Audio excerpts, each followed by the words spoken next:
Es decir, que el sentido de circulación de corriente va a estar generado por una de las FEM y va a atravesar en sentido contrario a la otra FEM, y en consecuencia las dos FEM van a estar enfrentadas.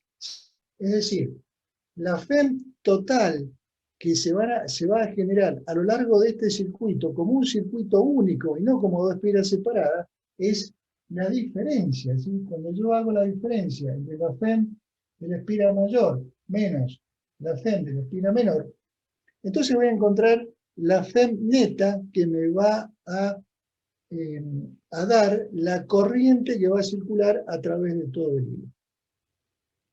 Bien, yo hago esa diferencia y lo que obtengo, si lo coloco acá, es 1,188 por 10 a la menos 4 voltios. ¿Sí? Sería la diferencia entonces de las dos FEM generadas, perdón, de las dos FEM generadas en las dos espiras que frontalmente se ven de esta manera.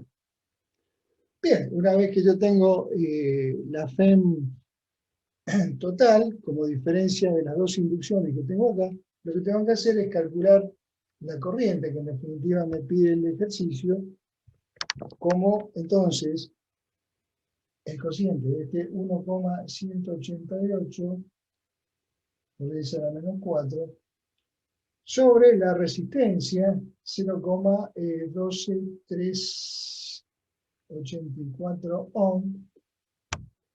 Bien, para que me dé el valor final que es 959 microamperios. ¿Sí? Microamperios. Esta solución de este problema no coincide con la respuesta que ustedes tienen en la guía, está mal en la guía, así que tomen en cuenta este valor. ¿Sí? Ni más ni menos que el cálculo que hemos mostrado con el pizarrón.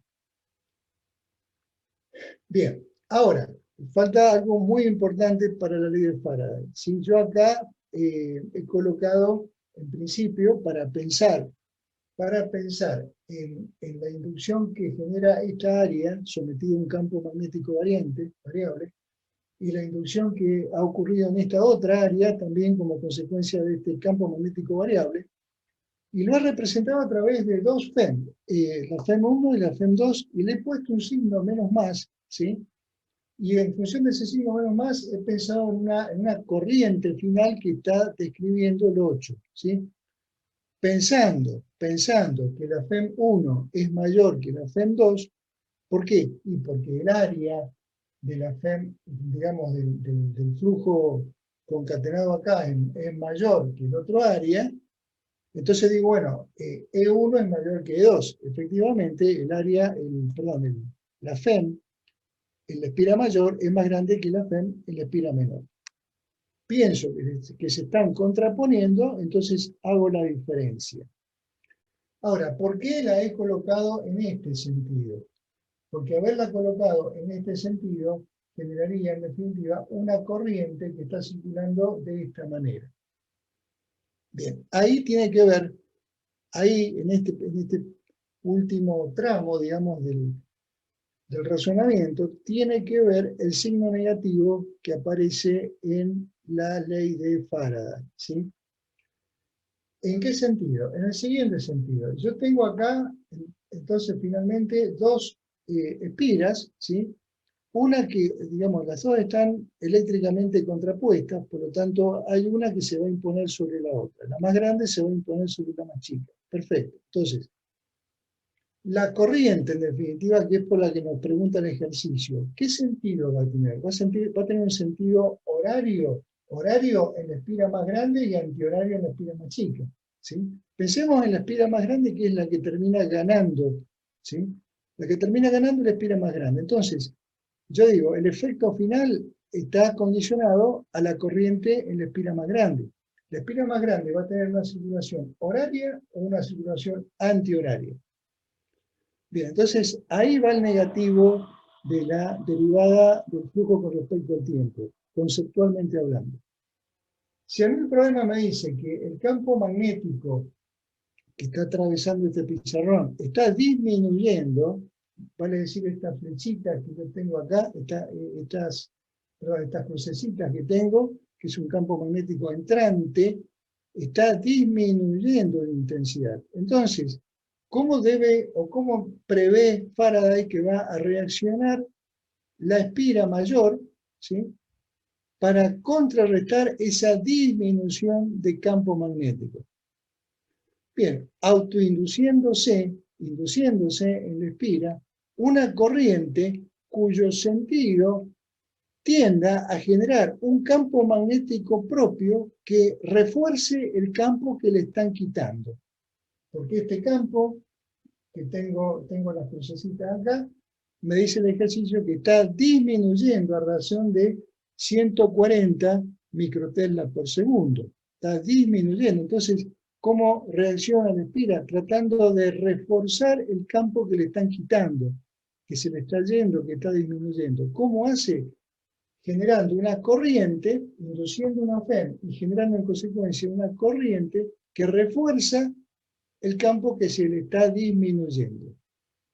Si ustedes han visto, si recordamos un poco las consecuencias del capítulo anterior, si yo tengo una espira de corriente, yo tengo una corriente que está circulando, en este caso, en sentido horario, ¿sí?, como regla del tirabuzón, yo puedo pensar que el campo magnético propio que está generando una corriente que circula así es un campo magnético entrante.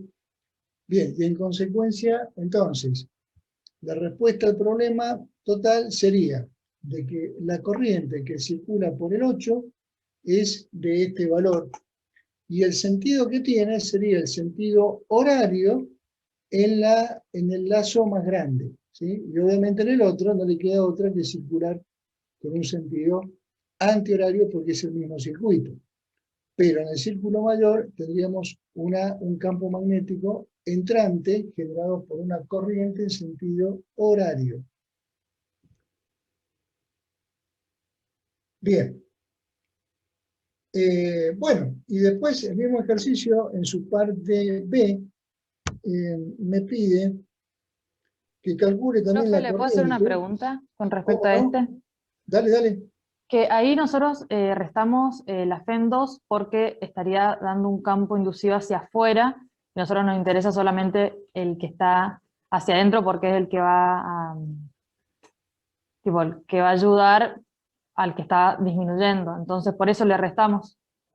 No exactamente, no exactamente. Fíjate vos que en principio, a ver, si las dos espiras estuvieran separadas, si no fueran un mismo lazo, si no fuera un mismo lazo, acá se generaría una FEM, más o menos como está acá, para que la corriente circule así y refuerce el campo que le Sí. están quitando. Y acá pasaría lo mismo. Acá pasaría que entonces, en esta área, digamos, atravesada por un campo magnético, un flujo magnético variable, generaría una FEM más o menos, así como está dibujada, para que también la corriente circule en sentido horario, para, de nuevo, reforzar el campo magnético que le están quitando. Pero, lo que en definitiva termina pasando es que esta espira y esta están conectadas. Están conectadas de tal manera que entonces el positivo de esta pila está conectado con el positivo de la otra, están enfrentadas. Como están enfrentadas eléctricamente, entonces finalmente las tengo que terminar restando para que gane la FEM que tiene mayor voltio, que es la que corresponde a mayor área. Y entonces, con una diferencia en voltios a favor de la más grande, voy a pensar que se va a establecer una corriente, ¿sí?, que va a ser la corriente que yo estaba previendo en la circunferencia mayor. En la menor, lamentablemente, va a circular al revés, por una cuestión eléctrica. Bien, profe, ahí me quedó claro, gracias. ¿Entienden? Sí, Sí, sí, como no es fácil de ver.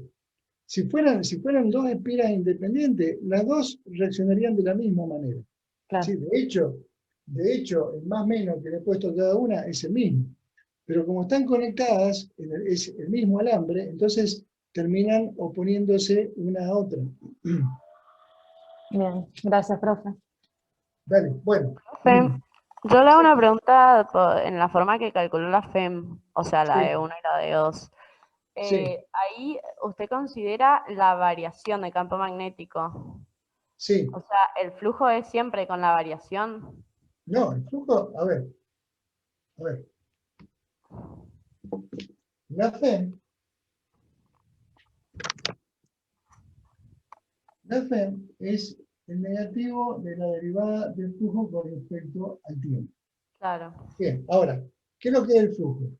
El flujo es el área, que es esta que está acá, sí. por a ver, si el área es constante, lo que varía es el campo. Ah, bien, claro. Está bien. Entonces, o sea, yo al final tengo la variación de flujo con respecto al tiempo. Para este caso en particular, la parte de área permanece constante y lo que varía Claro, es el claro. campo cuyo dato ya me lo dan. ¿Se Porque, entiende? ujú. Nosotros, o sea, yo tenía la idea de que era el campo por la variación del área, pero no, en este caso el área es constante. Claro, lo entendí. Claro, fíjense que, a ver, el flujo es el producto punto, va a decir, es el campo, el área y el coseno del ángulo entre campo y área. Entonces, si yo quiero variar el flujo con respecto al tiempo, o bien varío el campo con respecto al tiempo, que en este caso, o bien varío el área con respecto al tiempo, o bien varío el ángulo, o varío los tres juntos, qué sé yo. Pero yo para variar el flujo con respecto al tiempo, tengo tres parámetros o tres eventuales variables para variar, valga la redundancia: el campo, el área y el ángulo. En este Bien. caso, directamente varía el campo. Ujú. Perfecto, muchas gracias, profe. Bien. Bueno, y entonces, ¿qué es lo que queda? Queda pensar si yo armo una sola espira. Si yo armo una sola espira, me va a quedar una espira eh, de 90 centímetros de radio, ¿sí? Vale decir, en el caso, en el caso B, en el caso B, toda la longitud del alambre que tengo me alcanza para formar una sola espira de 0,9 metros de radio. En consecuencia, bueno, ahí ya no tengo ninguna contraposición como teníamos en el primer caso. Lo que voy a hacer es calcular la FEM que se puede inducir como el área, vale decir pi por 0,9 metros al cuadrado, por los 140 microteslas por segundo, la variación del campo con respecto al tiempo. Eso me va a dar una FEM de 3,56 por 10 a la menos 4 voltios, y esta FEM, dividido la resistencia del alambre, que sigue siendo la misma, porque sigue siendo el mismo perímetro, me va a dar que esta FEM inducida dividido la resistencia, me queda 2,87 miliamperes, ¿sí? 2,87 miliamperes. ¿Para dónde circulará la corriente? Bueno, ya sabemos. Obviamente, si este campo está disminuyendo, entonces la corriente va a circular, obviamente, en sentido horario, para reforzar con su propio campo magnético, el campo magnético que se está yendo, que está disminuyendo. Bien, y ese es el primero de los ejercicios propuestos para trabajar en clase. ¿Se entiende? Bien. Profe, Bueno, en este caso no tuvo en cuenta el signo de que disminuía el campo y después al final lo da el signo, o por cómo lo eso, hizo. sí, por eso yo les digo. A ver, yo tengo acá que la FEM es igual al negativo de la variación del flujo con respecto al tiempo, ¿sí? Entonces, la FEM es igual al negativo. Al negativo, de acá tengo el área y acá tengo la disminución. ¿cómo juega el negativo? ¿Y cómo lo interpreto a la luz de lo que yo estoy calculando? Porque esto me va a dar una cantidad en voltios, 3,56 voltios. Lo pongo, este 146 que va disminuyendo iría con signo negativo, porque está disminuyendo, es una variación, digamos, una derivada negativa, entonces menos por menos más, entonces está bien, o, no, o está mal, o no le pongo el signo. ¿Qué hago? ¿Qué hago con el signo? Porque si la FEM me da positiva o me da negativa, ¿qué hago con una FEM negativa? ¿Qué significa la FEM negativa? Por eso vuelvo otra vez al planteo original. Yo tengo, por la ley de Faraday, este negativo. Cuando voy a resolver el problema, no le doy bolilla a ese negativo, ¿sí? No le doy importancia. Lo que yo estoy sacando acá es un número que tiene que ver con los voltios de la FEM inducida, nada más. Ahora, este negativo, ¿debo tomarlo en cuenta? Claro. ¿Por qué? Porque el problema me dice, mire, calcule la FEM, o calcule perdón, acá me equivoqué. Calcule la FEM, o calcule la corriente, calcule lo que sea, ¿sí? Y en el caso de la corriente, indique para dónde circula. ¿Para dónde circula? Entonces, es ahí donde yo debo tomar conciencia del negativo, pero no a nivel de cálculo, sino a nivel de la respuesta que debo dar por el concepto que debo manejar. Es decir, de nuevo, yo calculé la FEM. Me dio positiva, sí, porque tomé todo en valor absoluto. Perfecto. ¿Cuánto vale? 3,56 por 10⁻⁴ voltios. Ya está. ¿Negativa o positiva? ¿Qué es lo que es una FEM negativa o positiva? No me queda claro. No es un sistema de referencia.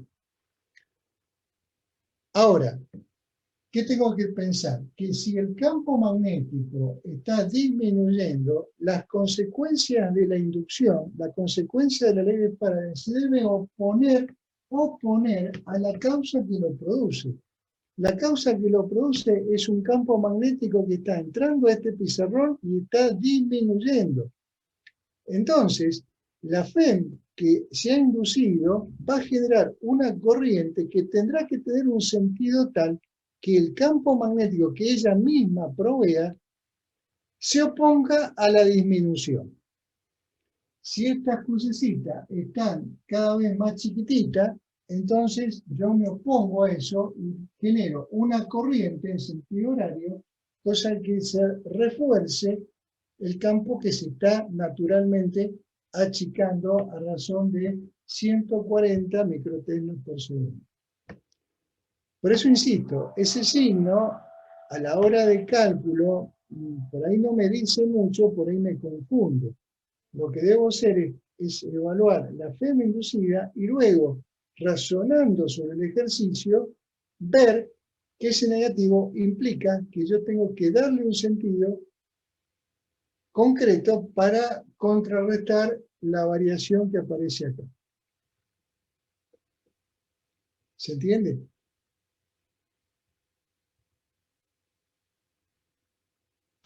Sí, profe.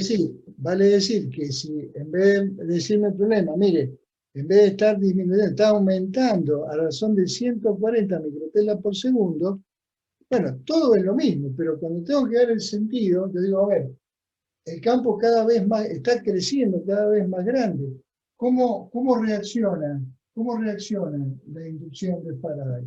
Generando una corriente, ¿sí? Así, cosa que el campo magnético en rojo, generado por esta corriente en rojo, en sentido antihorario, salga para afuera del pizarrón, cosa que se oponga al crecimiento de 140 microtelas por segundo. Si hubiese sido al revés, ¿no? Entonces, es ahí donde yo hago intervenir conceptualmente el signo negativo. ¿Se entiende?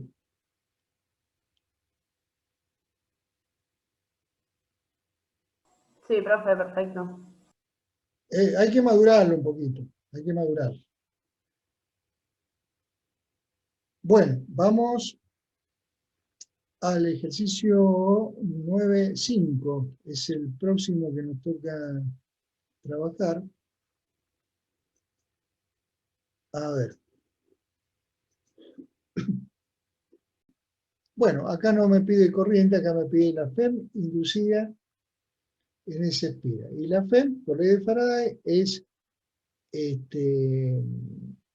directamente el valor absoluto, la derivada del flujo con respecto al tiempo, y para el flujo necesito el área, y el área sería lado por lado. Tengo una espira rectangular, cuadrada. Bien, a ver, veamos.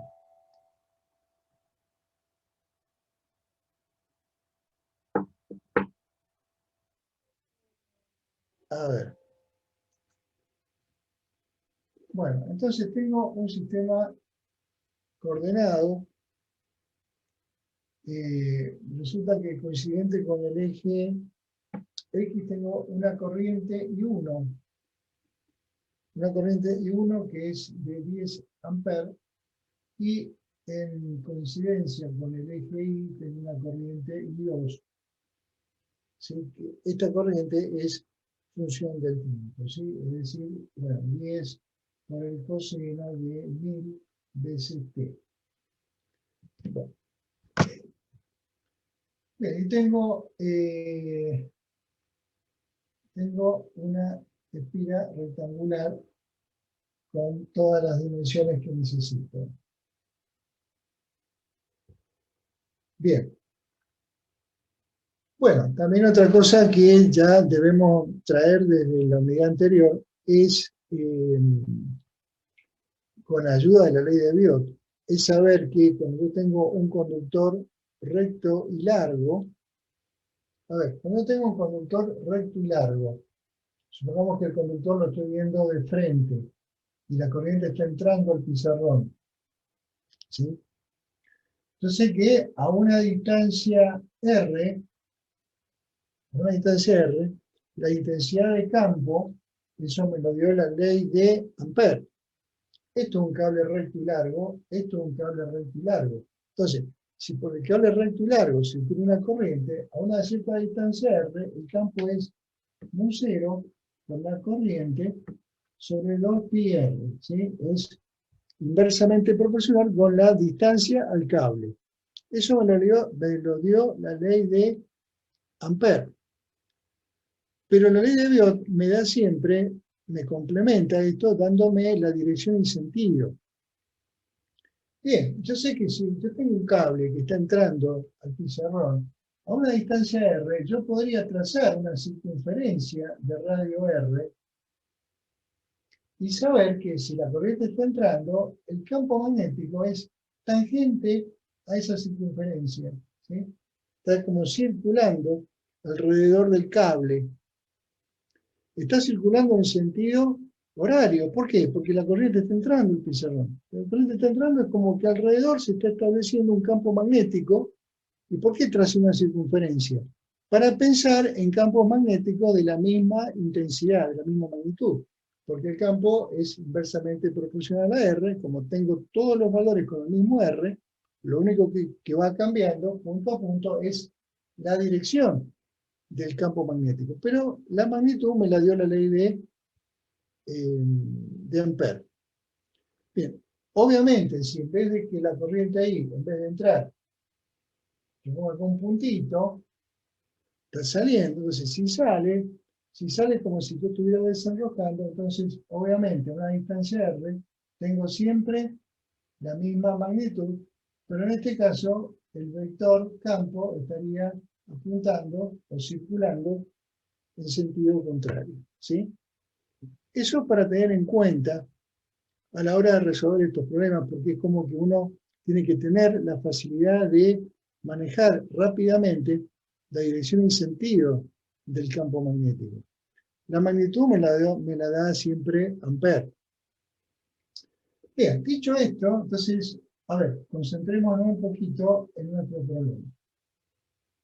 Fíjense, yo tengo acá, como yo tengo sobre el plano del pizarrón un cable por el cual circula 10 amperes, alrededor del cable el campo magnético está circulando así. Vale decir, el campo magnético estaría saliendo, por ejemplo, acá arriba y acá estaría entrando, ¿no? Acá estaría saliendo, acá estaría entrando. Y sería inversamente proporcional a la distancia. A mayor distancia, menor campo. Perfecto. Ahora, yo tengo acá la superposición de flujo, porque en definitiva, esta corriente vaya para allá, implica que acá voy a tener puntitos, ¿sí? Y acá crucecitas, como consecuencia de esta corriente. Que esta corriente vaya para arriba, va a ser el vector campo magnético va a circular así, por lo tanto por acá va a entrar y por acá va a salir. Es decir, que el área a la cual hace alusión el ejercicio está sometida a campos magnéticos que provienen de esta corriente y de esta otra. Pero acá no estamos calculando, acá no pretendemos evaluar flujo, porque acá tenemos campo por área, el campo que proviene de acá, y tenemos campo por área, el campo que proviene de acá. Pero no pretendemos evaluar flujo, pretendemos evaluar la variación de flujo, Entonces, creo que es sencillo de ver que por más intensidad de corriente que yo tenga en el eje X, si es constante, el campo magnético generado por ella también va a ser constante. Y un flujo constante, o sea, el campo por este área, constante en el tiempo, no me va a generar ninguna FEM inducida, y en consecuencia, esta corriente habría que sacarla del análisis. Está, digamos, un poco justamente para poder reflexionar sobre el tema. ¿Sí? Por más intensa que sea esta corriente, por más campo que genere, si no varía en el tiempo, no hay variación de flujo, por lo tanto, esta corriente no aporta nada a la inducción de Faraday. No aporta nada. Es más, la vamos a borrar para limpiar un poquito el pizarrón y nos vamos a quedar con la corriente que sí circula por el eje Y, porque esta varía según una función coseno, varía con respecto al tiempo. Perfecto, entonces, esta corriente genera campo. Sí, acá tengo un área que va a ser atravesada por el campo. Sí, o sea que tengo flujo. Claro, ¿y tengo un flujo variable en el tiempo? Sí, porque la corriente varía en el tiempo. Entonces el campo varía en el tiempo.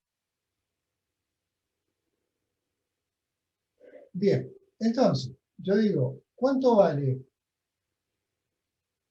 el flujo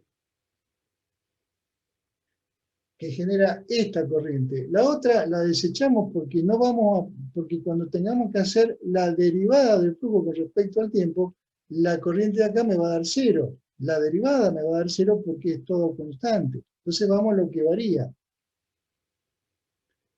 ¿Cuánto vale el flujo? Bueno, el flujo va a ser campo por área. Campo por área, producto punto. Pero no hay problema porque fíjense que acá yo puedo pensar en un elemento de área. Vamos a pensar este es un elemento de área. Si la corriente va subiendo, el vector campo va circulando alrededor del eje Y, en sentido así, ¿no? Por lo tanto, acá yo pienso que tengo campos magnéticos que están entrando de manera normal al área de la espira, y del otro lado tendré puntitos del mismo vector campo que viene saliendo. Bien, entonces, a ver, en este pedacito yo puedo definir un diferencial de flujo. ¿Por qué diferencial? Porque tengo un diferencial de área. Y el ángulo entre el diferencial de área y el campo magnético va a ser 0, ¿sí? 0 o 180, porque el área y el campo son perpendiculares, el área es normal al campo. Entonces el vector área estaría coincidiendo, sería paralelo al vector campo. Bien, ¿y cuánto vale el campo a una distancia R? Y va a ser mu0 por I sobre 2pi R, sobre 2pi R. ¿Y cuánto vale el diferencial de área? Porque esto es el campo a una distancia R, pero evidentemente nuestra espira va a tener un campo que hay que evaluarlo según una integración, porque el campo no es lo mismo en la región más cercana que en la región más alejada del cable. Entonces, evidentemente, el área va a haber que ponerlo en función del R. Este área tiene una dimensión vertical, que se lo llamémosle H, y eran creo que... L estaba nombrada, profe. Ah, L, tenés razón, L. L, y pongámosle acá un diferencial de R, ¿sí? Este pedacito acá sería un diferencial de R. L por diferencial de R es diferencial de área por el campo en esa región. A lo largo de todo este L, yo tengo el mismo campo porque estoy a la misma distancia R del cable. Bien, hasta acá, fenómeno, pero yo lo que ahí tengo para evaluar si quiero, yo puedo evaluar el flujo acá, integrando desde un R más chiquito a un R más grande. ¿Cuánto vale el flujo magnético en todo el cuadrado este como consecuencia de la corriente I? Pero la corriente I no es constante. La corriente I no la puedo reemplazar acá por lo que me dice el problema, que es 10 por el coseno de 1000 por T. Esa es la corriente I. ¿Y qué tengo que hacer yo? Evaluar la FEM. ¿Cuánto vale la FEM? Bueno, vale la derivada del flujo con respecto al tiempo. Perfecto. Entonces, primero, ¿cuánto vale el flujo? El flujo tendría que integrar con respecto a R. Integrar con respecto a R. Si integro con respecto a R, me va a quedar, bueno, me va a quedar el L, mu 0, 10, coseno de 1000 veces T, sobre 2pi, y me va a quedar diferencial R sobre R, el logaritmo natural de un R mínimo, que creo que era un R máximo, eran 4 más 2, 6, de acá a acá hay 6 centímetros, y de acá a acá hay 2 centímetros. Ahí está, ¿sí? Ahí tengo la evaluación del flujo total que atraviesa mi espira cuadrada, o mi cuadrado, mi área, ¿sí? Integrando, porque el campo va variando con respecto a la posición, con respecto a R. Pero ahora me interesa la variación del flujo con respecto al tiempo, ¿sí? Porque eso es lo que me va a dar una FEM inducida. Entonces, bueno, tengo que derivar esto, entonces me va a quedar que la derivada del coseno es el menos seno. O sea, vale decir, como la corriente que circula varía en función del tiempo, todo varía en función del tiempo, y la FEM, en definitiva es esto que yo quiero rescatar, también va a ser una función del tiempo. Pero el problema me habla de una FEM máxima. La FEM máxima es justamente cuando, digamos, cuando la derivada se hace máxima.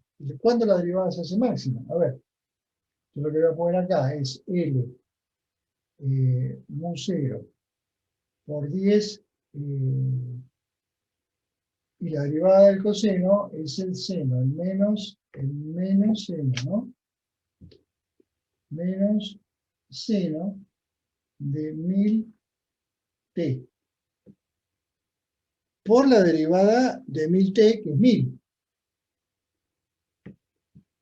Por el logaritmo natural, y yo me diré el brazo, de 0,6 sobre 0,02, todo esto sobre 2pi.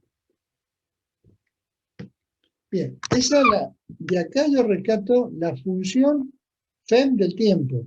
FEM del tiempo. Ahora, ¿cuándo esto llega a su valor máximo? Y bueno, llega a su valor máximo cuando eventualmente esto vale 1, o menos 1, digamos, valor absoluto, 1. Entonces, evidentemente, la FEM máxima va a ser consecuencia de los 1000, que es la velocidad omega, la velocidad angular, digamos, la frecuencia angular del seno, que va a afectar toda la expresión. Ese va a ser el punto máximo de la FEM, que es lo que me está pidiendo el ejercicio. ¿Sí? Entonces, ¿cuánto vale la FEM máxima? Bueno, de nuevo, primero encontramos, por integración, primero encontramos el flujo en esta espiral rectangular, y como el flujo, afortunadamente, la función del tiempo, lo pudimos derivar para encontrar una FEM asociada, cuyo valor máximo es para cuando el seno, en esta parte vale 1. Bueno, entonces me va a quedar L por mu 0 por 10 por 1000 por el logaritmo natural de 6 sobre 2, todo sobre 2pi. Y ahí calculo el valor máximo de FEM inducida por la ley de Faraday, ¿sí? Por supuesto, como consecuencia de la corriente que sube por el eje Y y no por la corriente constante que circula por el eje X. ¿Se entiende?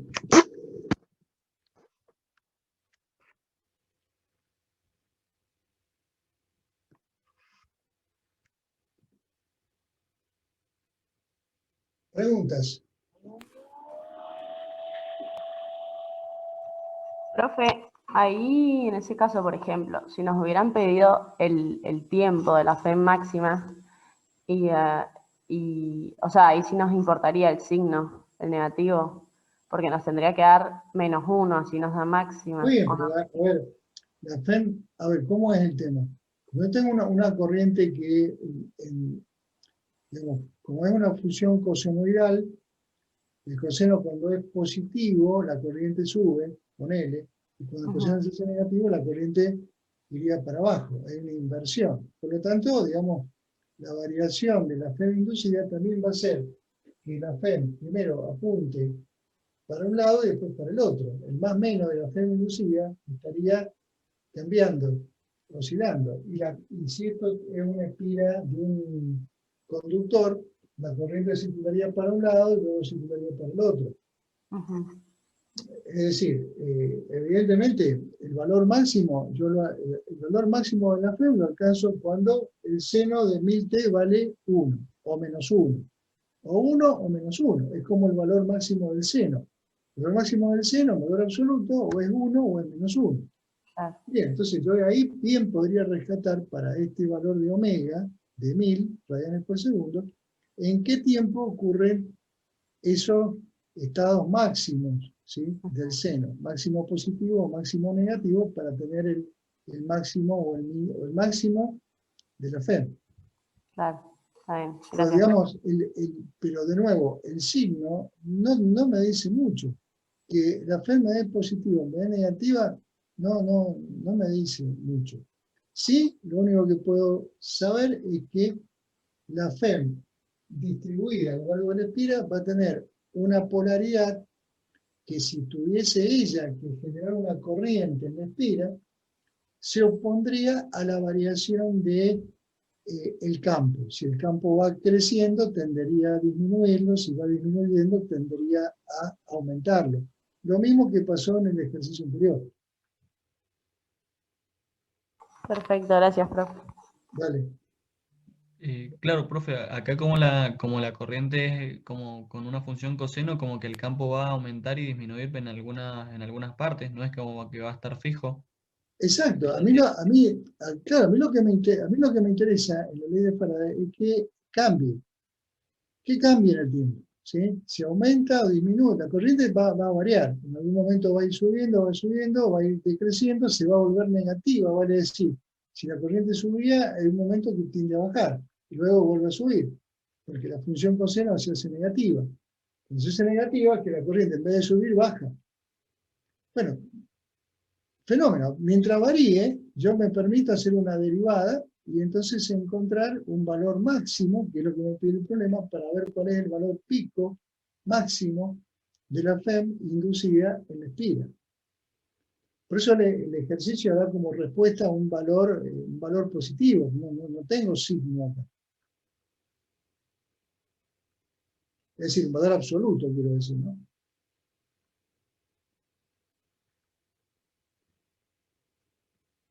Bien.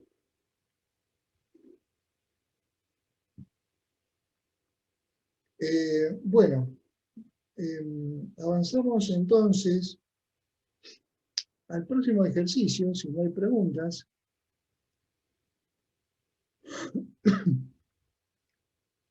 A ver, hagamos ahora el 9.6.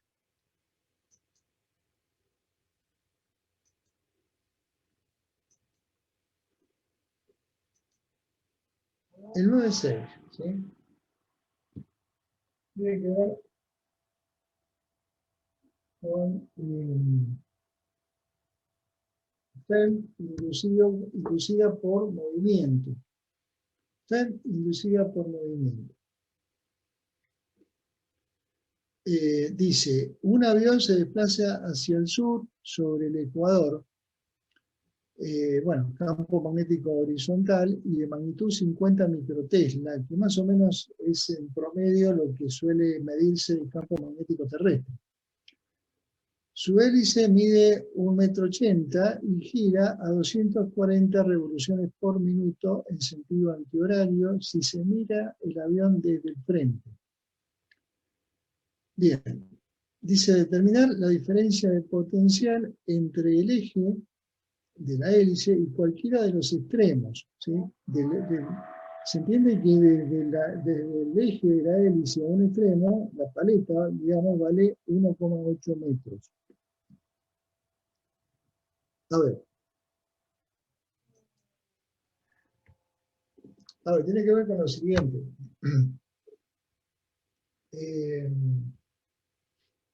Suele ser un problema bastante común de plantear, en este caso una hélice, pero supongamos que yo tengo una barra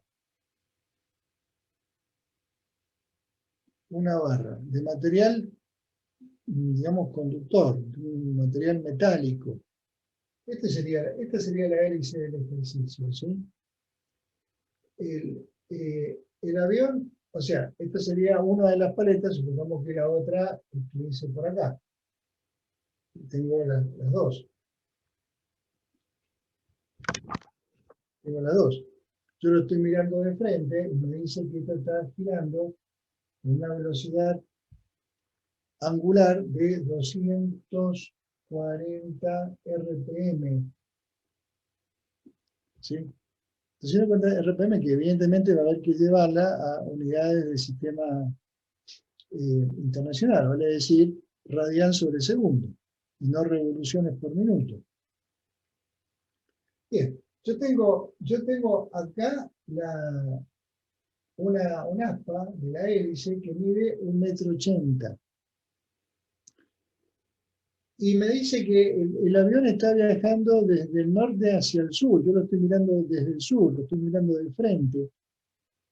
Y en consecuencia, el campo magnético que sube, digamos, hacia el norte, si sube hacia el norte, yo pienso que el campo magnético está así, ¿sí? Recuerden ustedes que el campo magnético terrestre, con los polos norte y sur, o sea, el Ártico y la Antártida, está al revés de lo que normalmente usamos en física. ¿Sí? Es decir, yo tengo en el planeta el polo sur y el polo norte. En realidad, el polo sur y el polo norte geográfico, el polo norte magnético está acá abajo, por lo tanto las líneas de campo están subiendo desde el sur hacia el norte. Por eso, como yo estoy desde el sur, estoy viendo las líneas de campo que se están yendo hacia el Ártico, y el avión viene de frente. Entonces yo estoy viendo el campo magnético que está, digamos, enfrentando al avión que viene hacia mí. El campo magnético va hacia allá y el avión viene hacia mí. Bien, por supuesto, voy a considerar que el campo magnético es uniforme, todos los valores del campo valen igual y las flechitas tienen igual dirección y sentido en todo el espacio. Bien, y si yo tengo una varilla, en general, en este caso es el aspa de un avión, una varilla que está girando con una velocidad angular, ¿cuál es la FEM que se induce? Bien, ustedes han visto, seguramente en la teoría, FEM por movimiento, en donde en un pedacito de varilla, llamémosle diferencial de L,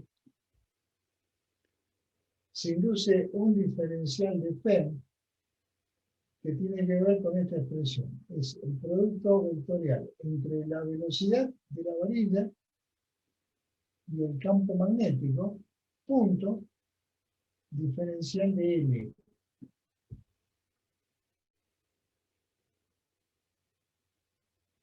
Bien, ¿cuál es la velocidad del elemento de la varilla o del elemento de hélice que está girando? Es la velocidad tangencial. En definitiva, yo tengo acá una velocidad v. Esa velocidad v, que es la que está metida acá, tiene en este ejercicio, o en esta parte del ejercicio, con respecto al campo magnético entrante, tiene una posición que está, cualquiera sea el elemento de la hélice, y cualquiera sea la posición de la hélice cuando da toda la vuelta,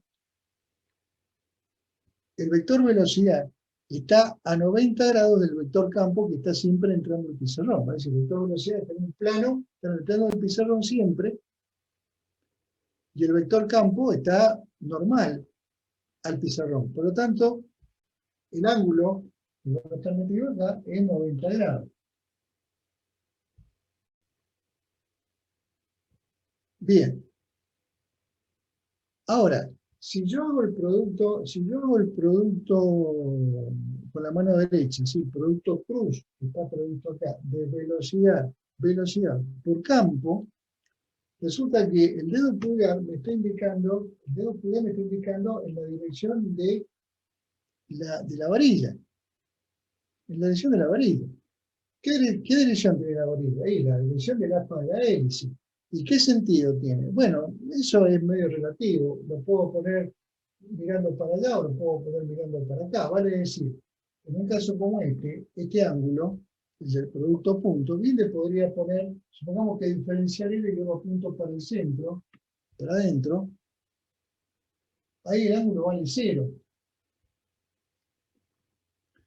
Y si lo pongo para allá, valdría 180, pero son, digamos, ángulos cómodos, si es un sistema ortogonal, en definitiva, porque velocidad del elemento diferencial L, campo magnético y diferencial L son tres vectores que están haciendo una terna ortogonal, que se llama álgebra. ¿Se entiende? Luego, el campo entra al pizarrón, la velocidad va para allá, y el diferencial le va para allá o para allá. Un sistema ortogonal. Bien, entonces, para nuestra hélice, yo tengo que el diferencial FEM de este pedacito diferencial L es igual a B. ¿Cuánto vale B? Y B vale la velocidad angular por R. ¿Sí? A una distancia R del centro, que se queda quieto, yo digamos, he planteado el problema en función de un diferencial L que está a una distancia R del centro. ¿Sí? Entonces, esto sería mi velocidad tangencial. Por el campo, que es uniforme, por diferencial de L en metros.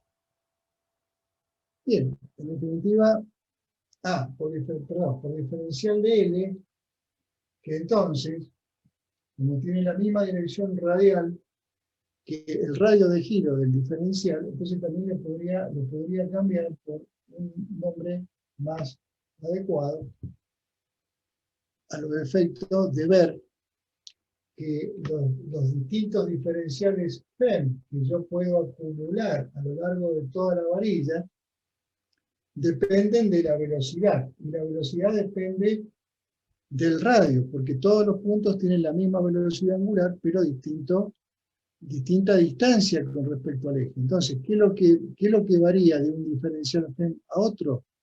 Varía, en definitiva, la posición. Por eso, el diferencial de varilla lo acomodo para que me permita integrar con respecto a lo que varía, que es el radio. ¿Cuánto vale la FEM?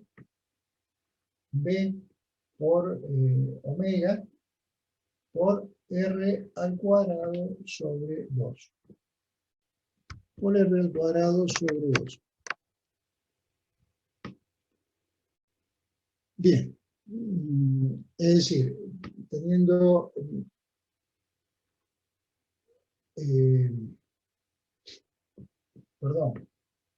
integrando, ¿no? La integral entonces tomaría desde un R mínimo igual 0 a un R máximo igual 1,8. 1,8 metros. Vale decir, obviamente, yo tengo que reemplazar en el lugar de R el radio máximo de la varilla o de la hélice, que es 1,8 metros. ¿Sí? Profe, pero eso no es la mitad de la hélice, porque estamos yendo del centro al extremo y la hélice en total mide 1,8 metros. Por eso le decía al principio que el 1,8 es el aspa, digamos, del centro al extremo. Sobre eso estamos centrando el análisis. Podemos tomar toda la hélice, no hay problema, pero ya vemos cuál es el resultado. A ver, queda claro que estos 240 tenemos que cambiarlo, ¿no? 240, llevarlo a radian sobre segundo.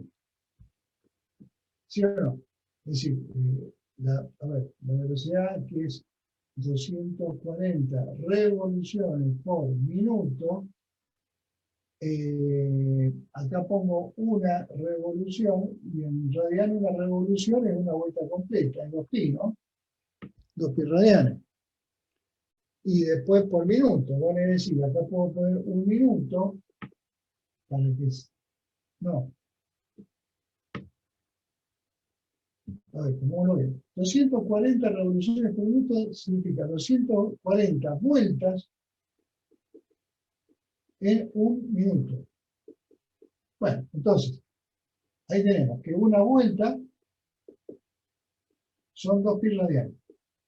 Y que un minuto son 60 segundos. Yo con eso, a ver, creo que esto lo sabemos todo, pero por la duda lo escribimos.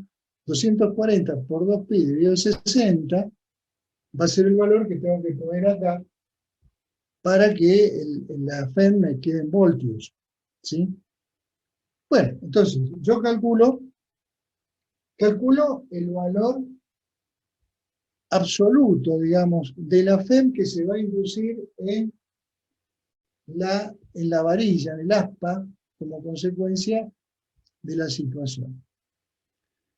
Ahora, otra vez el tema del signo. ¿La FEM me dio positiva o me dio negativa? ¿O cómo interpreto? Porque me dice el ejercicio, el extremo, ¿es positivo o es negativo? Porque si se desarrolla una FEM es porque hay un más menos, un menos más.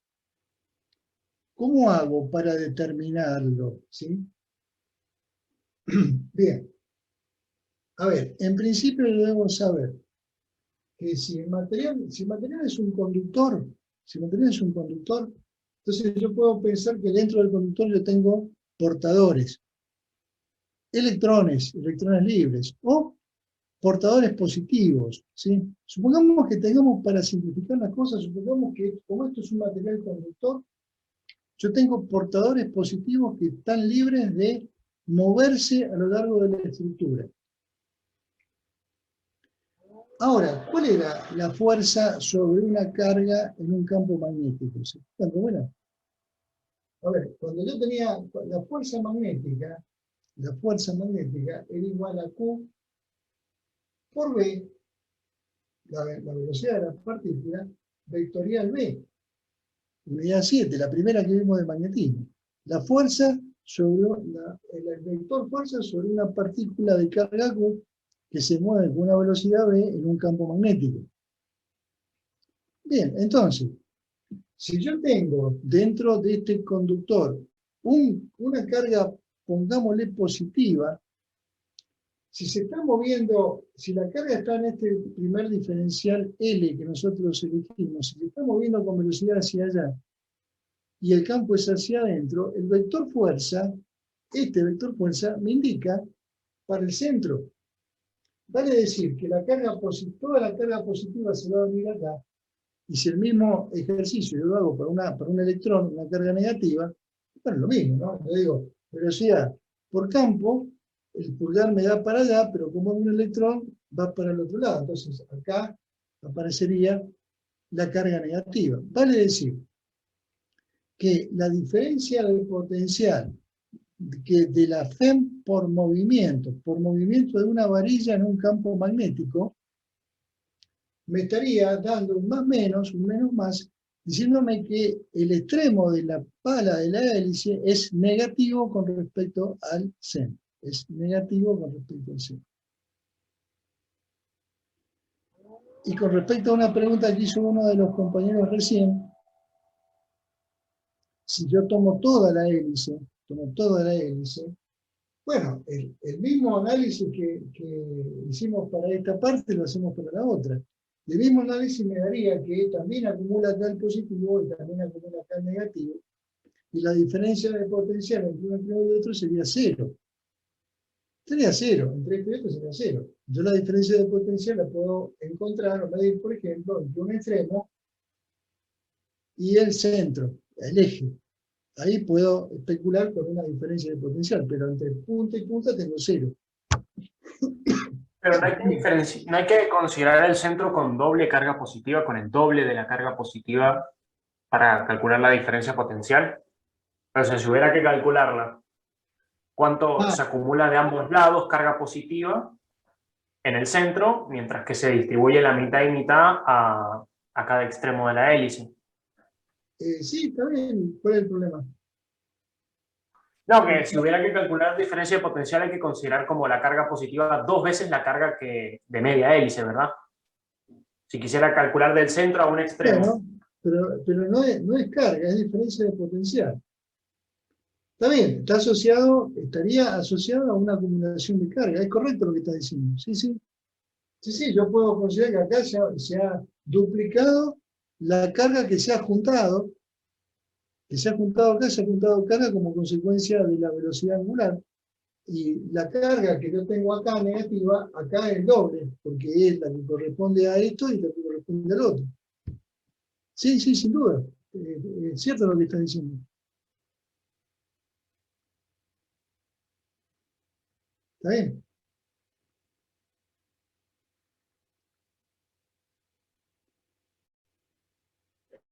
Bien.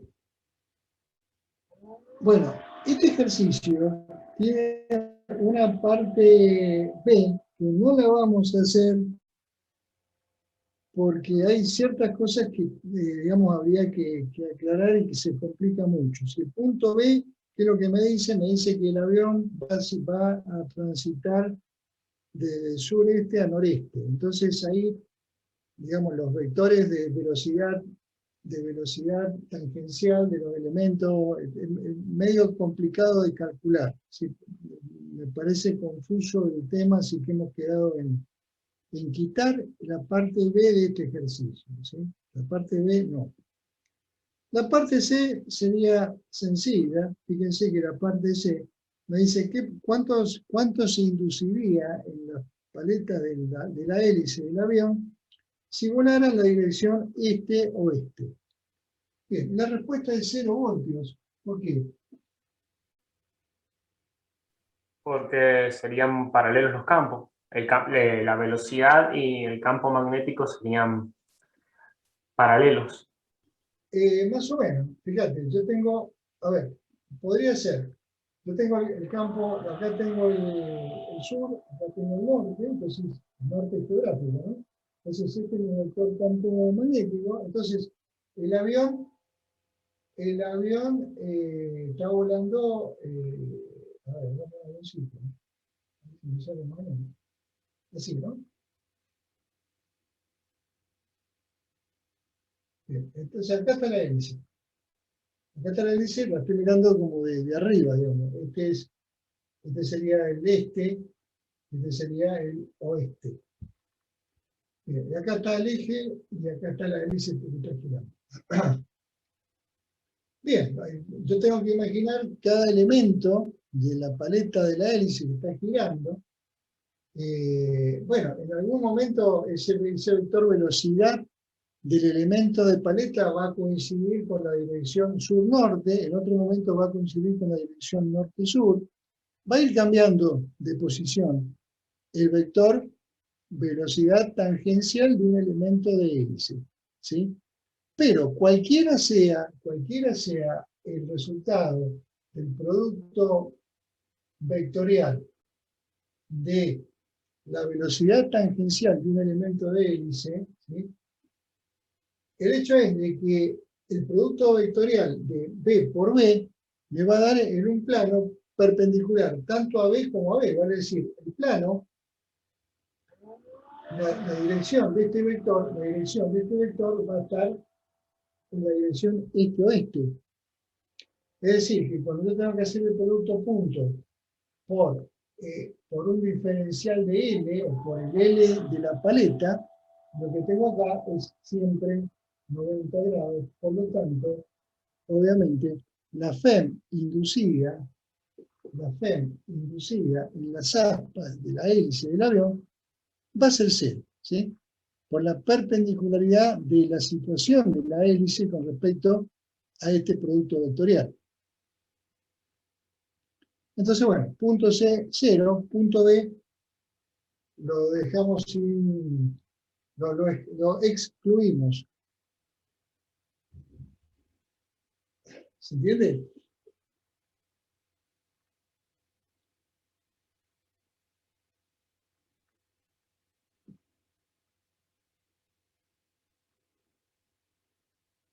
Bueno. Profe, una pregunta. En la parte A, Sí. al final, ¿el valor de la FEM es Sí. la mitad, dado que son dos aspas? No, por eso. ¿Es el valor que nos des de cero? El valor que da el resultado del ejercicio para que coincida con las soluciones, es cuando el aspa, llamémosle, vale 1,8. Es decir, si yo tengo, a ver, esta es la hélice del avión, ¿sí? Desde acá hasta acá yo tengo 1,8, que es el dato que me da el ejercicio. O sea, yo estoy tomando la diferencia de potencia entre el centro y el extremo, y esto vale 1,8 metros. Y acá me da negativo con respecto al positivo que está en el centro. De acuerdo al sentido de circulación. Si yo invirtiera el sentido de circulación, o el avión en vez de venir hacia el sur, fuera hacia el norte, el más o menos cambiaría. El positivo sería del lado de afuera y el negativo sería del eje. ¿Se entiende? Sí, profe. Bien.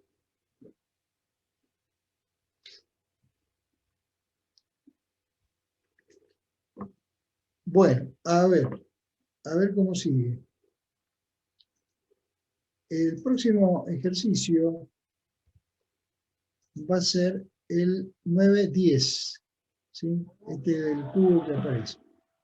Bien, en esa construcción, ese cubo de 1 metro de lado, no es el problema, en un campo magnético uniforme de 0,3 Tesla dirigido a lo largo del eje Y positivo.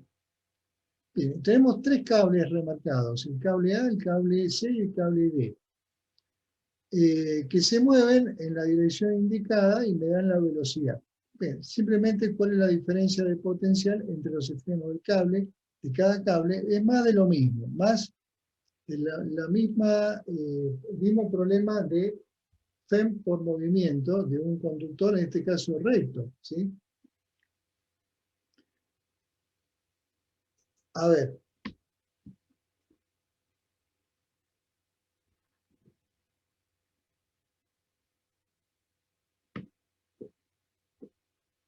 De nuevo, nosotros recién estábamos colocando como expresión un diferencial de Fe provocado por la velocidad de un elemento de longitud en un campo magnético, y acá teníamos el elemento de longitud.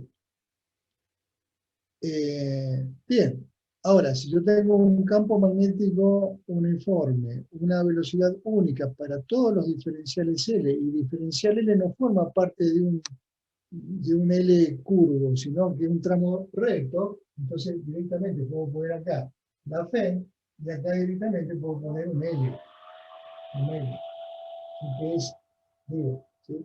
Me salgo de la expresión diferencial, de nuevo, porque la velocidad es única, la dirección es única, el campo es uniforme, el L es recto y digamos, su movimiento no hace variar los parámetros que están involucrados. Es el caso de este problema que es el 9-10, ¿sí? El 9-10 que nos ocupa. Bien, tratemos de hacer una gráfica del cubo en cuestión.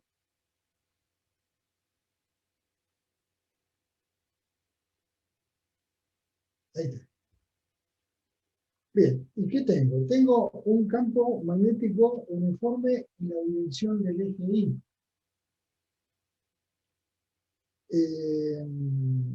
Bien, este es el eje X y este es el eje Z. Bien, tengo un tramo de cable que es el A, que corresponde a esta posición que está acá, que se va a mover con una velocidad paralela al eje Y. Bien, entonces, ¿qué tendría que decir yo de la FEM inducida en este conductor A? Bueno, lo primero que veo es que más allá de la longitud L de este conductor, el ángulo entre el vector velocidad y el vector K vale 0. Por lo tanto, son vectores paralelos. El producto cruz me da 0, por lo tanto la FEM inducida en este tramo de conductor es 0. Bien, después tengo un conductor acá. Ese es el conductor que le llaman C.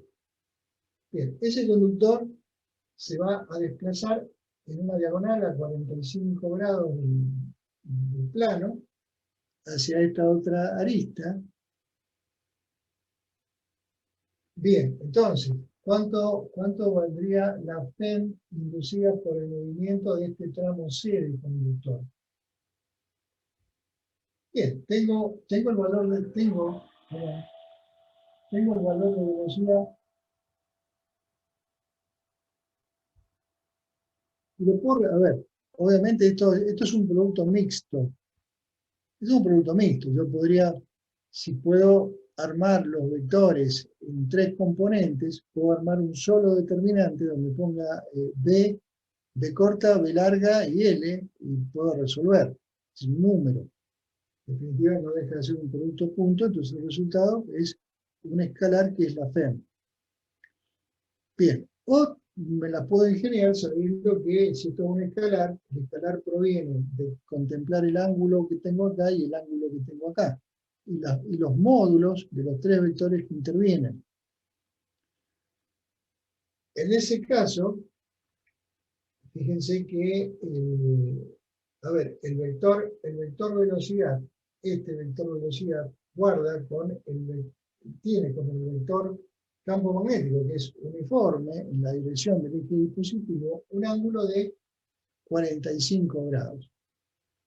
Entonces yo puedo poner la rapidez de la varilla, el módulo del campo magnético y el seno de 45.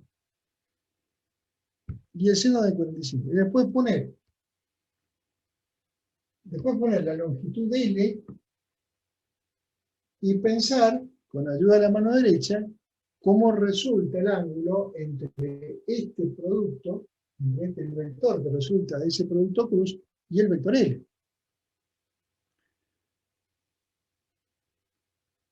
Bien, entonces, yo digo, si yo tengo este vector B y este vector B, si hago el producto B por B, ¿sí?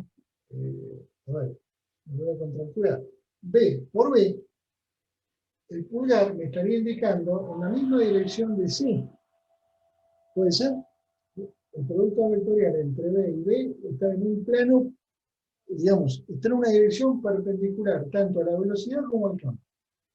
Entonces, quiere decir que una dirección perpendicular tanto a la velocidad como al campo es justo la dirección de C. Por lo tanto, lo que me voy a agregar allá es el coseno de 0 grados. El ángulo del producto punto sería 0. Y así podemos calcular la FEM por movimiento de la varilla C. Bien. Bueno, y finalmente me queda otro tramo de varilla. Voy a borrar esta velocidad. Profe, Te escucho. y ahí la corriente inducida, ¿para dónde sería? No tengo circuito, así que mal podría pensar en una corriente, porque no tengo ningún circuito cerrado. Es simplemente una varilla en la cual se va a inducir un más menos como diferencia de su velocidad en un campo magnético. Ah, bien, bien, bien. Bien, y entonces dijimos, acá una D, un tramo D, que se va a mover en la dirección del eje X, se mueve para acá.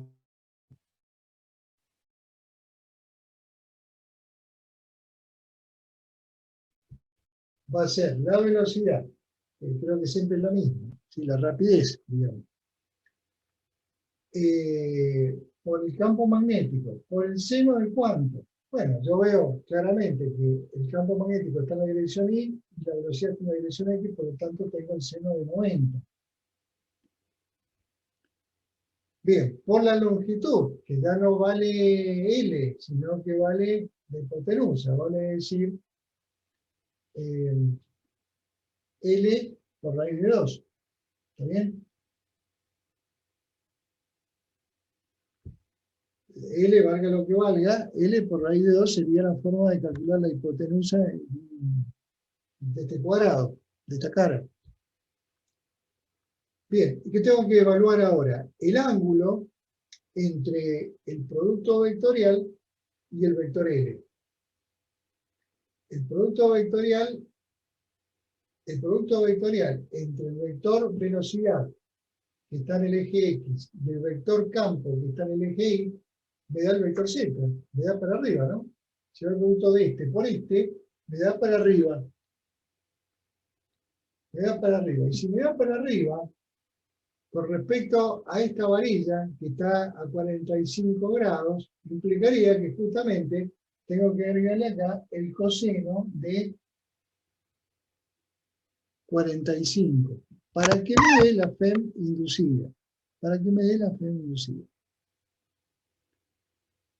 Sí, fíjense que el valor de la FEM inducida, yo calculo con estos ángulos y me da un valor que lo tomo en valor absoluto. Otra cosa sería decir, mire, está bien, si esto fuera una barra metálica y yo tengo internamente la posibilidad de que los portadores se muevan, ¿cuál sería el borne positivo y cuál sería el borne negativo? Como lo que estábamos recién trabajando en la hélice del avión. ¿Se entiende? Y bien, en ese caso,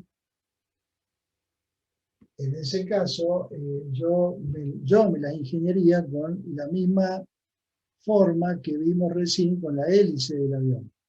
Vale decir, si yo soy una carga positiva, si yo acá, tomemos este último caso, acá tengo una carga positiva, ¿no? No más. Una carga positiva que está ahí bailando, está suelta dentro de un conductor. Y yo tengo esta varilla que se está moviendo para acá, y tengo un campo magnético para allá, ¿sí? hicimos el producto vectorial de B, perdón. Entonces yo digo, ¿cuál sería la fuerza F, 2 unidades atrás? Y la fuerza F que sobre esta carga positiva genera la velocidad, que es la velocidad de la barra, pero como la carguita se mueve con la barra, entonces yo soy la carguita, digo, a ver, ¿para dónde me tendría que mover? ¿Para dónde me tira la fuerza? Entonces tengo que hacer el producto de B vectorial B. B vectorial B apunta para arriba.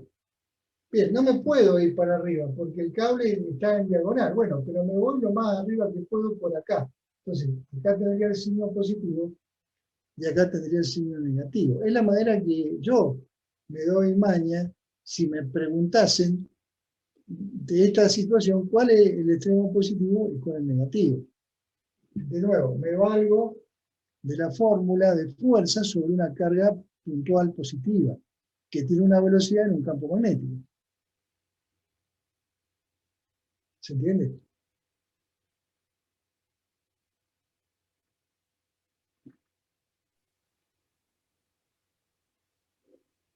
Profe, en Bien, este caso el vector L coincide con lo de los cables, ¿sería? ¿Esos serían los vectores L? claro, el vector L es el vector L de A coincide con el eje X.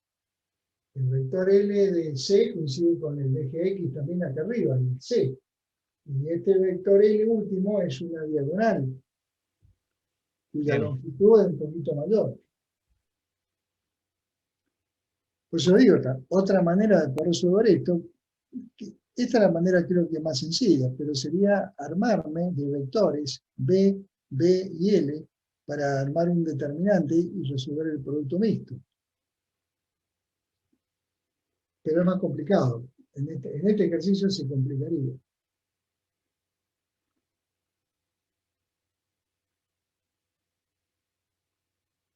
Bien, Profe, entonces en el caso de la C, por ejemplo, del cable C, la diferencia de potencial sería más positivo en el extremo acá, de más cerca, por ejemplo.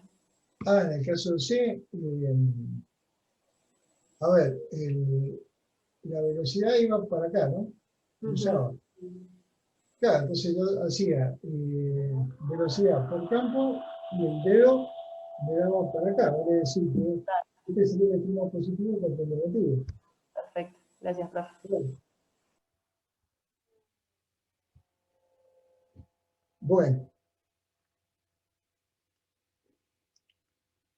Bueno, pasemos al próximo que es el 11.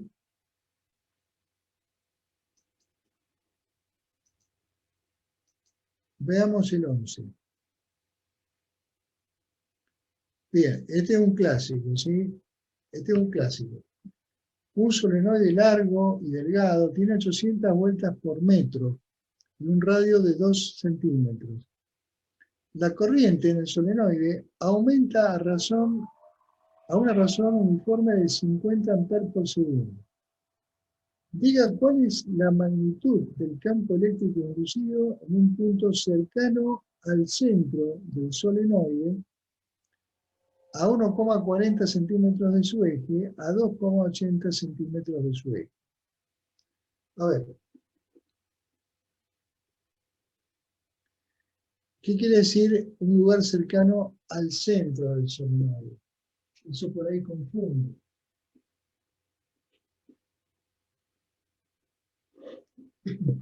Miren, muchas veces se hace referencia a un lugar cercano al centro del solenoide. Si yo tengo el solenoide, que se lo dibuja aproximadamente así, ¿no?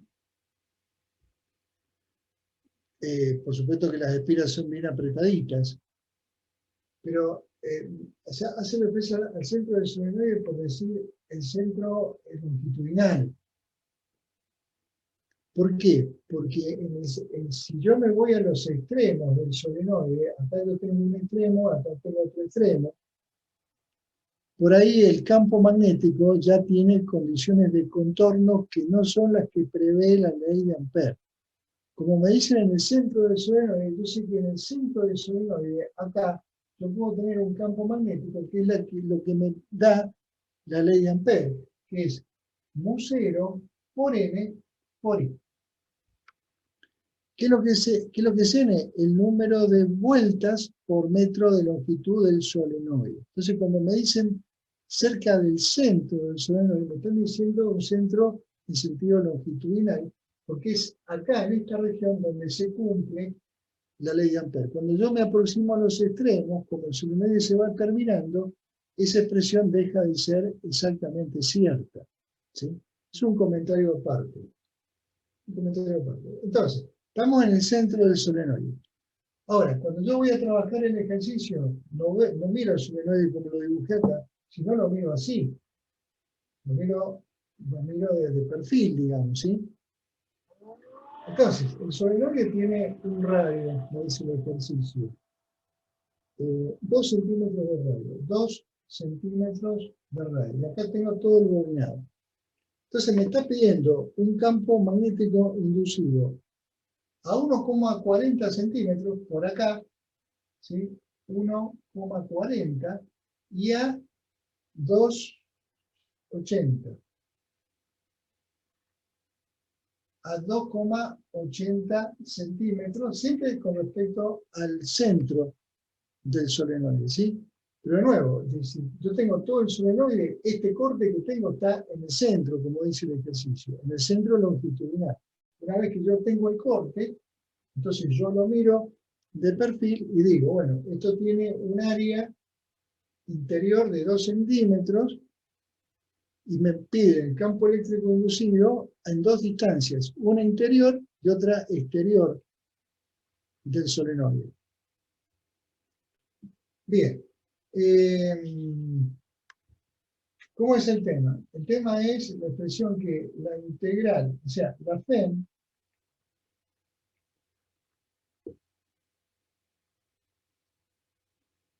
inducida de la ley de Faraday, que es igual al menos la derivada del flujo magnético con respecto al tiempo, la misma FEM es la integral de línea cerrada de E punto diferencial L, la integral de línea cerrada, donde este campo es el campo eléctrico inducido.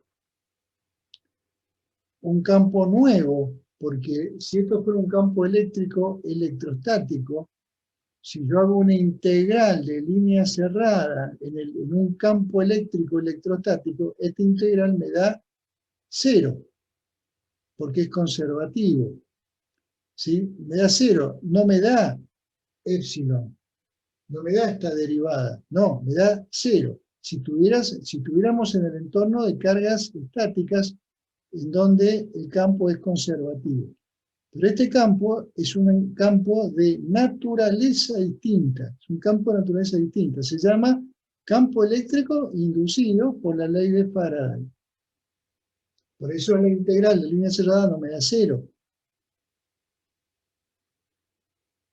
Bien, ahora, esta integral, ¿cómo se resuelve? Se resuelve fácilmente cuando la trayectoria de integración tiene características geométricas sensibles. Entonces, obviamente, si yo tengo que calcular el campo eléctrico inducido a los 1,4 centímetros, la trayectoria cerrada la voy a hacer una circunferencia de radio 1,4. Entonces, lo que tengo acá va a ser un campo, una magnitud E, que voy a considerar constante en cualquier punto de esta trayectoria cerrada, que está a una misma distancia del centro de un sistema simétrico. La integral del diferencial de L va a ser 2pi por R, o sea, el perímetro, 2pi por QR. Por el R de la circunferencia esta, digamos, imaginaria, que me da la ley, o sea, 2pi por 1,4 centímetros.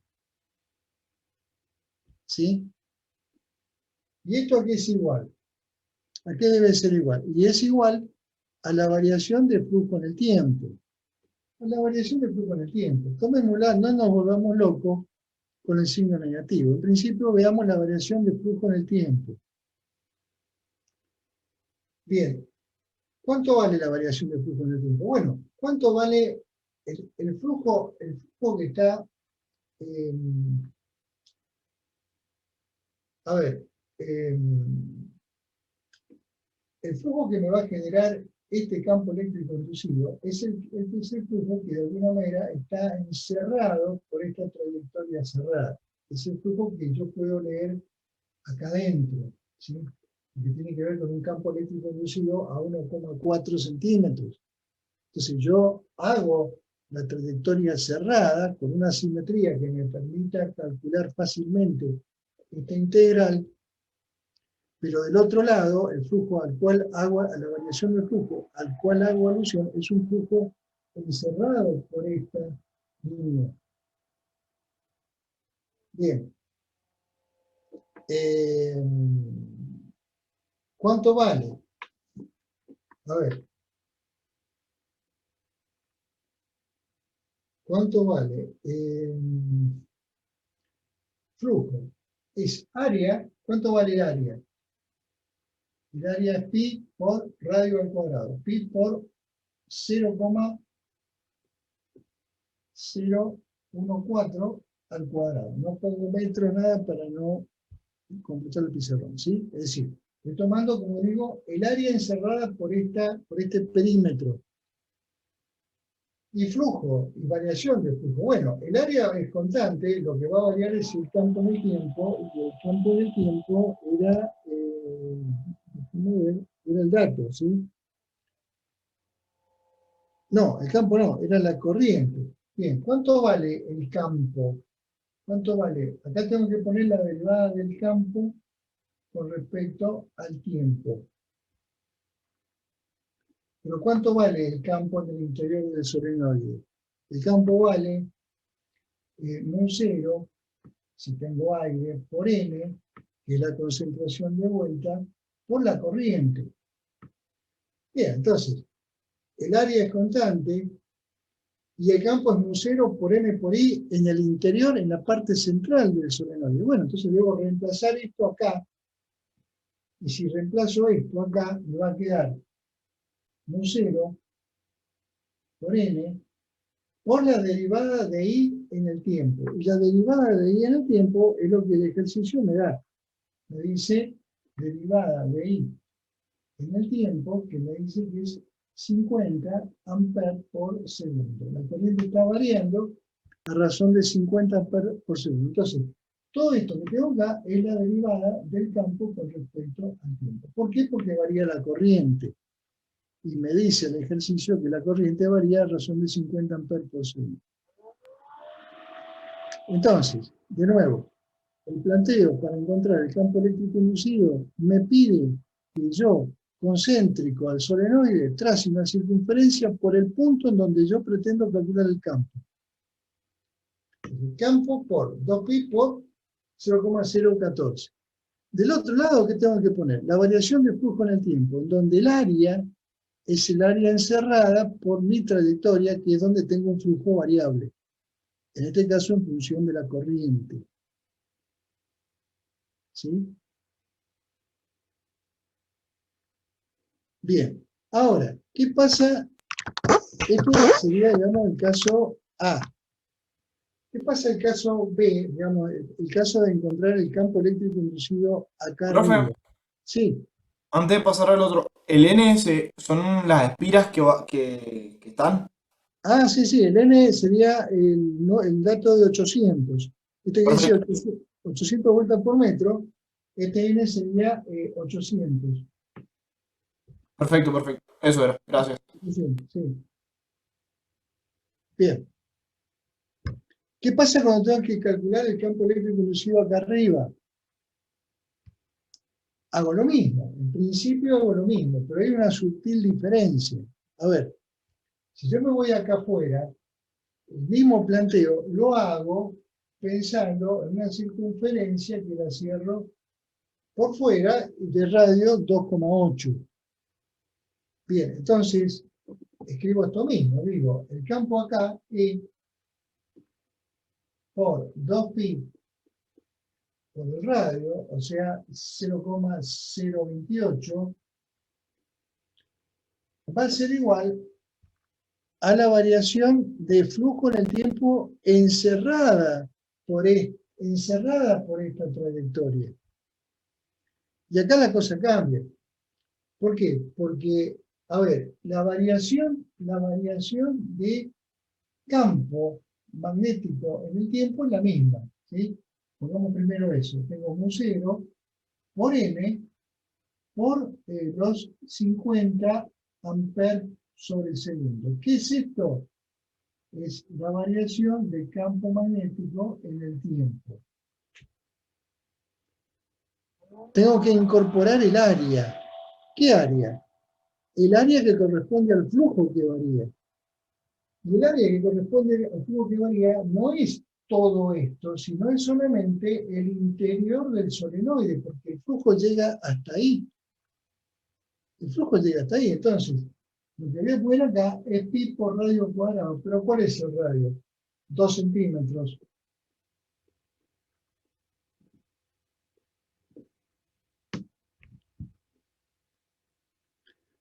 Presten mucha atención a esto, ¿sí?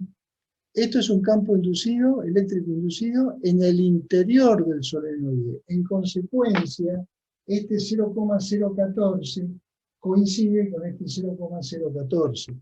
Vale decir, el campo en el interior está tomando toda el área que corresponde. En cambio, del lado de afuera, a 2,8 centímetros, no puedo tomar todo el área porque no tengo flujo en todo el área. Todo el flujo que corresponde llega hasta los 2 centímetros, porque ahí termina el solenoide. ¿Sí? Cuidado con eso. Profe, yo no Sí. entendí por qué el campo eléctrico lo multiplicó por el perímetro. Ahí que es. Para cumplir con esta parte de la ecuación. Ah, perfecto, listo. ¿Se entiende? Recordad que E diferencial L siempre era voltios. De la unidad de potencial, la integral de diferencial L me da una diferencia de potencial. Sí, perfecto. Pensé que Bueno, había solamente cambiado el E. bien, Gracias. bien, entonces cuidado con esto, ¿no? Acá tengo 0,014, acá tengo 0,014 porque estoy adentro. Cuando estoy afuera, me voy al punto de afuera, pero el área abarcada por el flujo magnético variable no es toda, sino es la que queda confinada al solenoide.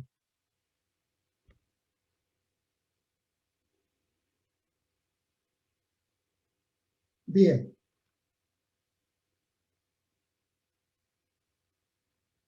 Bien, bueno.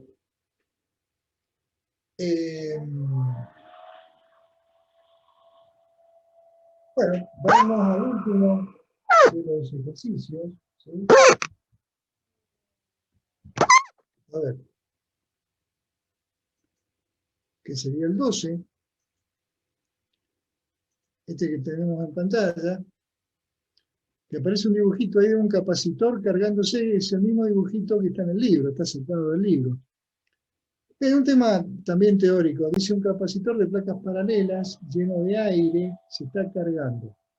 Las placas circulares tienen un radio de 4 centímetros y en un instante particular la corriente de conducción en los cables es de 0,28 amperes.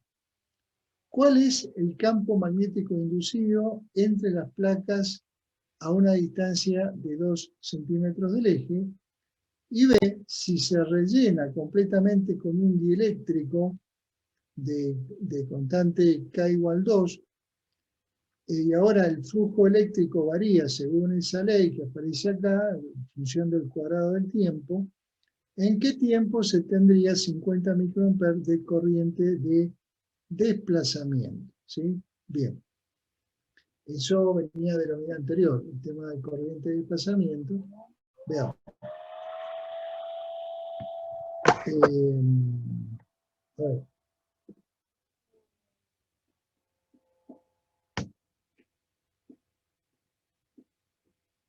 Bueno,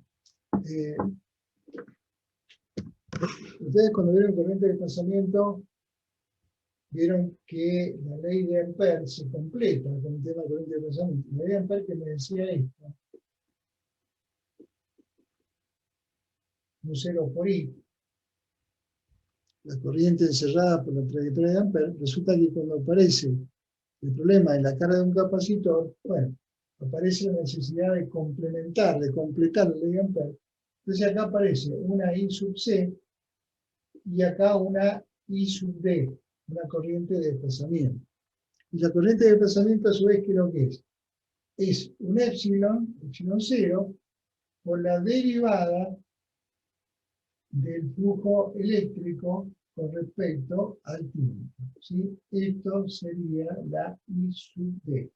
Corriente de desplazamiento, esto es el tema de corriente de desplazamiento y la generalización de la ley de Ampère. Bueno, todo esto para recordar que la corriente, si yo tengo un capacitor de placas circulares que se está cargando, si yo acá tengo una cierta corriente de conducción, en un momento, recordemos que la corriente de carga en general es una función del tiempo, se va cargando, esta corriente va cambiando en el tiempo. Bueno, la corriente IC que viene por acá, sale por acá, obviamente, pero en el medio, en la placa del capacitor, se sabe que, o se define lo que se llama corriente de desplazamiento. Vale decir, que si acá viene un ampere, acá sí, un ampere de corriente de conducción del cable. Y en el medio, que no tengo cable, tengo un aislante, tengo vacío, lo que tengo es una corriente de naturaleza distinta, que depende de la variación del flujo eléctrico entre placas del capacitor. ¿Cómo se llama?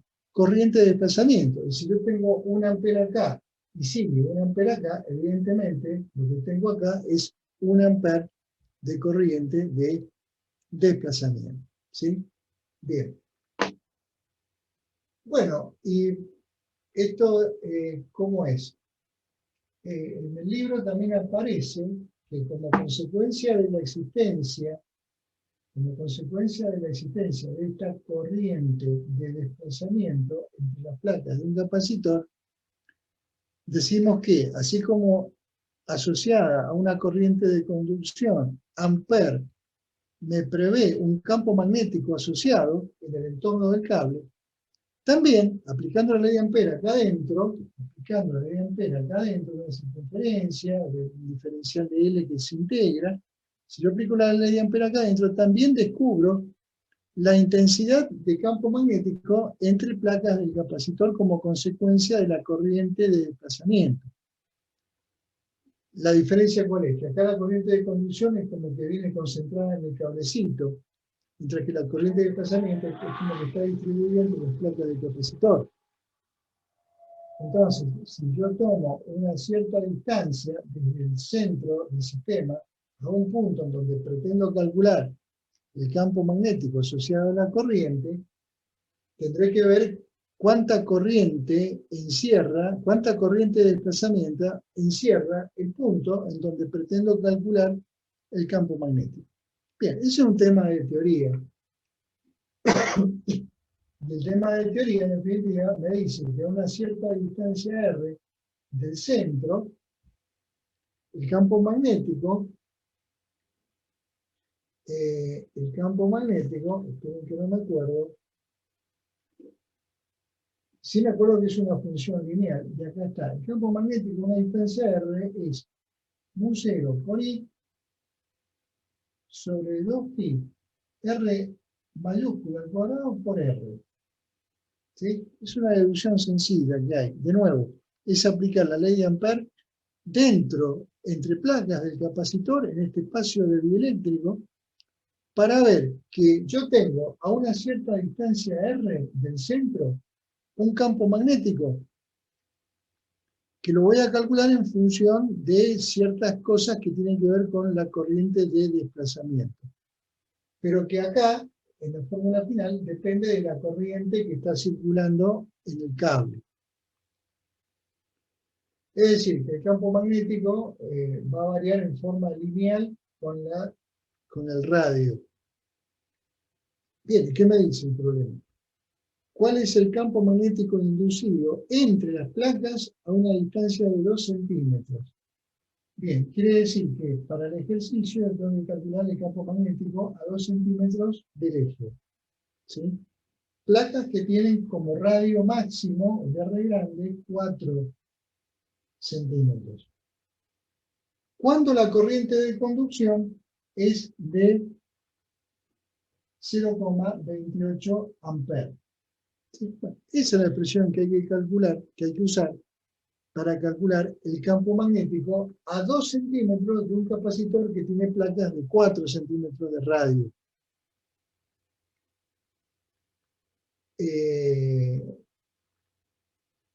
Bien, todo esto ¿por qué?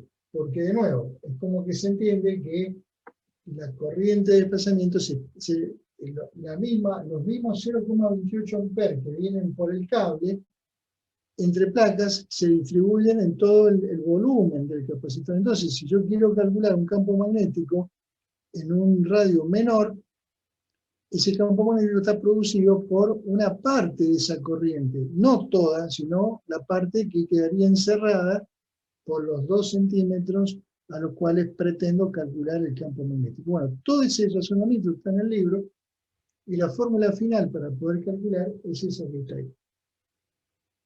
Bien, se calcula y se llega al resultado que es lo que está en el resultado 700 nanotesla, ¿sí? 700 nanotesla. Bien. Bien, y en su punto B me dice,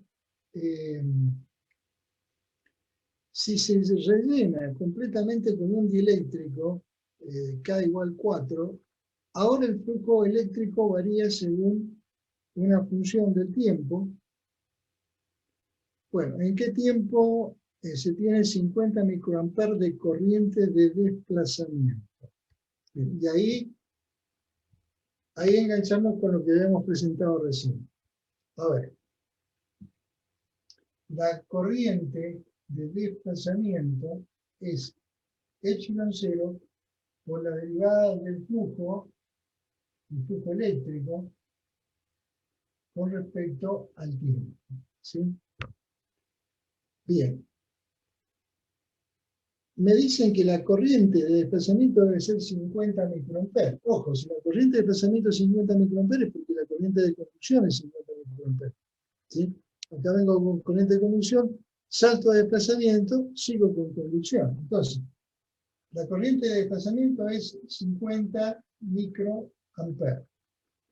Tengo el epsilon 0, y lo que tengo que hacer es encontrar la derivada del flujo eléctrico con respecto al tiempo.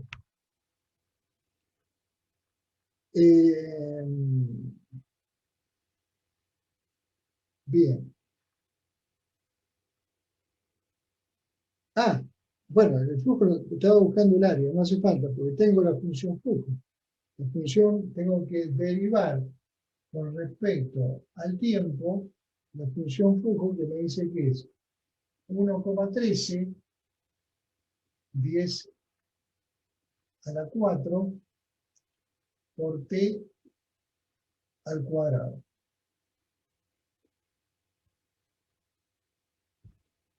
Bien, entonces, básicamente,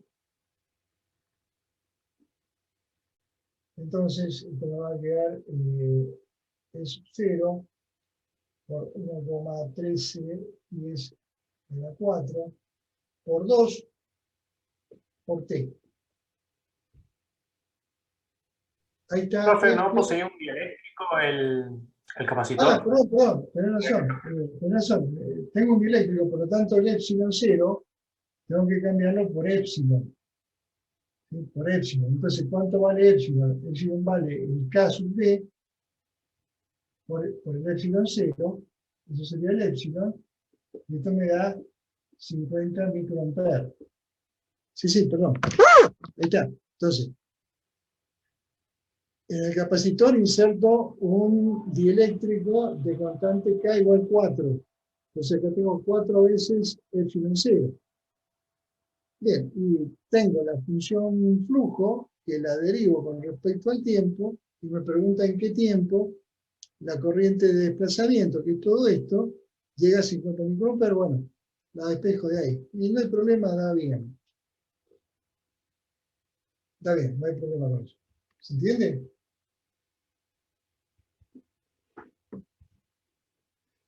Bien.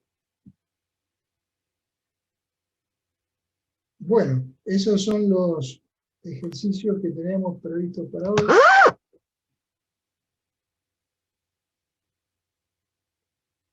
Les quedan 6 de ustedes. Profe, ¿de dónde sacó ese 2 Tesla? Ah, no dije nada, ese es un 2T. Ah, no, este 2 es la derivada del t cuadrado. Sí, sí, no dije nada, pensé que era un Tesla eso. Está bien. Bien, bueno, Profe, preguntas. hasta luego. Chao, hasta luego.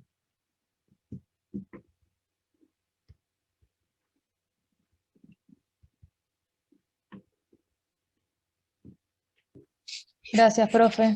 Bueno, Chao. nos vemos. Chao, profe, Hasta luego. gracias. Chao, profe, muchas gracias. Profe, Chao, gracias. chao, hasta luego. Chao.